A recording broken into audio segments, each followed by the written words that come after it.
Welcome back, everyone. This is kind of more for DIYers out here, is that if you're doing AC work and you're not vacuuming the system, you're not removing the moisture from the system, and that's what vacuuming is designed for. Not only that, it helps pull the refrigerant in as well. So if you're swapping parts on your AC system and it's really humid, it's really hot outside, you're in a humid part of the country, believe it or not, there is moisture droplets in the air that you can't see or feel that get inside the AC systems that are open for a period of time. So I can't stress how important it is to remove those moisture droplets that are inside your system by putting a vacuum on it.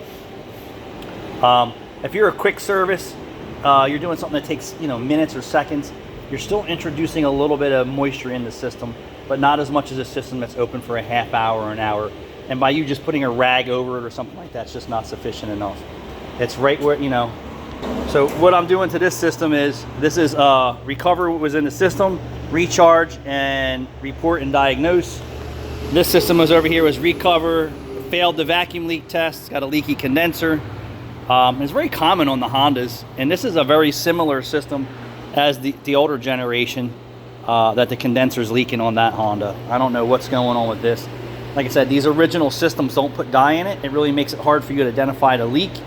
They show up as oil stains with OEM refrigerants, which makes it hard for the average person to really see them, although with a trained eye you can see the oil stains collecting around seals or the leaks around them. And you can hear the system's purging the air out of it, because when a system does go low, there is air there's air trapped in there.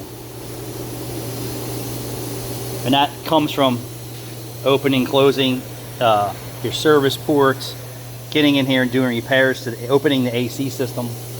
And even when you're doing some of these complex repairs, you have to take some part of the AC system apart to even do some repairs today.